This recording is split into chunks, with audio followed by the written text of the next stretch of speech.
Joining us now on the Deseret First Credit Union Hotline is a man who covers the West Coast Conference for the San Francisco Chronicle, Steve Kroner. Steve, welcome to BYU Sports Nation. Glad to be here. Hey, so I'm hearing that you had a shaky start to your morning, and BYU had a shaky start to their road trip as well with an earthquake in the Bay Area. What can you tell us about that?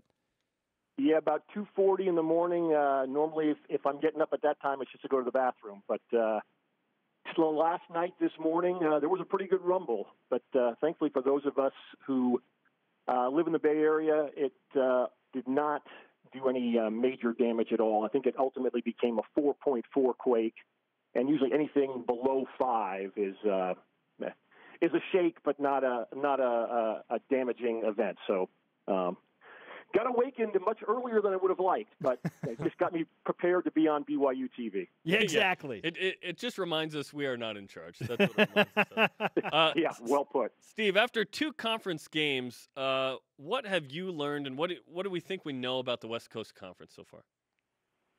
I think it's pretty much what we knew or what we thought going into the season. I think that St. Mary's, Gonzaga, St. Mary's are probably the two teams at the top, and BYU is at next level. And then maybe the next team, I think, is a little bit of a surprise. What San Diego has done, 2-0 in the conference, wins at New Mexico State, win at Colorado. I think right now San Diego has become quite, the other team, the number one of the other 7 that maybe it wouldn't have been when we started in November. Steve Kroner of the San Francisco Chronicle with us on BYU Sports Nation. Who's the best team in the league right now, according to you, Steve? Wow, you put me on the spot. Can I take St. Zaga the way you guys put it? I'd take St. Zaga in a second. Well, it's really close. At the beginning of the season, I would have said St. Mary's. I think because of its experience, you have 3 all-conference players in Nar and Hermanson and Jacques Landale. But St. Mary's through November was really not playing defense very well. Randy Bennett was pretty upset with his team, even though it lost only 2 games. And at that point, I would have said Gonzaga. St. Mary's has kind of righted the ship, has played much better, particularly defensively, since the beginning of December. So maybe right now, by a hair, I would go back to St. Mary's, but it's really close. Steve, give us some insight into the perception of BYU here in the 7th year of being in the league, because Jimmer Fredette ruined all the expectations from the fan base for BYU in the league because he beat St. Mary's and Gonzaga that senior season, and then BYU comes in the league thinking, yeah, this is going to be easy, and BYU has not won the league. So what's been the perception of BYU's place in this conference? I think, as far as I could tell, BYU is considered one of the top 3, but it's certainly not one. I think if you go since BYU became in the league, I think it's pretty clear that number 1 would be Gonzaga, number 2 would be St. Mary's, and number 3 would be BYU. There's a big drop off to 4. Since BYU has been in the league, only one time has one team other than those 3 finished in the top 3. USF got in there, I believe, in the 2014 season, and St. Mary's was 4th. So I think that, the perception is that BYU is a really good team. It's one of the better teams in the conference, but it's probably not at the level of Gonzaga and maybe even a tad below St. Mary's. When BYU came into the league, did you think that BYU would win a conference title in the first 6 years? Yeah, to be honest, sure. I mean, BYU had the, certainly the biggest school in the conference. It had the pedigree of coming from the Mountain West. I'll tell you guys that, the history of BYU basketball. So, yeah, I would think that in 6 years that BYU would have won a conference title.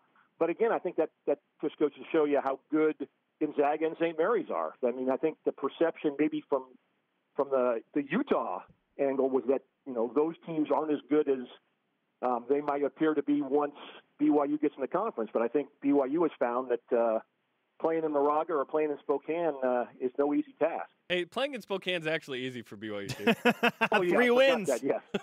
Particularly at the end of the season, right? Yeah, playing them in Vegas has been an offer, yeah. Well, That they're not alone in that regard.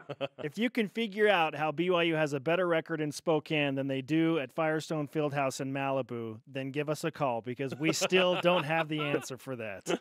Steve? Listen, no one has ever accused me for having excessive intelligence, so I'm not gonna bite on that one. How many teams do you see getting into the NCAA tournament out of the West Coast Conference this season? Well, being that there's still 2 months left of the regular season, it's a little bit premature to start guessing that. But, at the moment, I would say 2. At the moment, if the NCAA tournament started today, and as they say, that would be quite a shock to most people, I think St. Mary's and Gonzaga would get in, and I think BYU would be an NIT team. A lot of those things can change, obviously, in the next 8 to 9 weeks. But, I certainly think St. Mary's and Gonzaga have done enough. Although if you look at Gonzaga's RPI, it's not great right now. I believe it's 66. Yeah, that would be that's certainly a borderline RPI. But I think both of those teams have done enough right now that there's no guarantee that they'll continue to do that, and no guarantee that BYU can't get on a roll and win a couple games that maybe you wouldn't think it might. But I think 2 teams, but it's not out of the question for it to be only a 1-bid league or a 3-bid league. I think both those things are still in play as well. Yeah, it really is fascinating. So just for fun, what would it take for the West Coast Conference to be a 3-bid league? I think 2 of those 3 teams, St. Mary's, Gonzaga, and BYU, have to have really good runs through the conference schedule. And then maybe the team that doesn't do as well, or somebody out of the bottom 7, wins the conference tournament. Yeah. I think that's that way you get 3. Other than that, I don't see 3 likely happening. Let's talk about the matchup tonight, BYU and San Francisco. The Dons are an interesting team because they just got a really nice win at the Orleans Arena, where the conference tournament's played, against Nevada. Probably the second best win of any team in the league in non-conference this year. Nevada's 14-3, 34 KenPom rating. So they're capable. What do you think of the Dons and what Kyle Smith has brought to the table this season? Kyle, I think, has done a heck of a job in a year and a half. He's been on the hilltop. They've had all kinds of different lineups. Kyle's kind of been the mad tinkerer trying to find the lineup that fits. I believe Jordan Rottino, their sophomore swingman, is the only player who started all 15 games. Kyle has used, somewhere around 10 or 12 different lineups. His lone preseason all-WCC player was Charles Midland, a sophomore who has not played at all this season in a redshirt because of a shoulder injury. So Kyle has mixed and matched, and I think USF is playing much better defense than you would have expected it to start at the beginning of the season, and it's not shooting quite as well as you would expect. I mean, last season, USF kind of lived and died on the three-point arc. The Dons aren't shooting nearly as well as they did last season, but they're playing much better defense, and they're doing as well as you could expect, I think, without Midland. What is the toughest part of Kyle Smith's job as he tries to get quality opponents to come and play at War Memorial Gymnasium, and also he's recruiting against Pac-12 schools? You just said it within the question, right? It's kind of the same problem Randy Bennett has getting teams to come to McEwen Pavilion. They're small arenas. In fact, arena might be using the term a little loosely, but both of those teams are good enough to beat, big-time teams. 10 years ago, Randy Bennett's team kind of got itself on the map by beating an Ernie Kent Oregon team that I believe was 11th in the country, was Patty Mills' freshman year, and that kind of put St. Mary's on the map, and B, it kind of alerted other teams you don't want to go there. Now USF hasn't had quite the success, obviously, that St. Mary's has, but a few years ago, St. John's came in when Steve Lavin was the head coach. Steve is from the Bay Area, and his dad played at USF. I think that was kind of part of the deal. And St. John's came in, a Big East team that's got, obviously, a great pedigree, and a USF team that was good but not great, just handed the St. John's team its lunch that night, or its dinner, I should say. And, so again, it's tough to get teams, big-time teams, to come to play at fairly small facilities in the Bay Area. All right.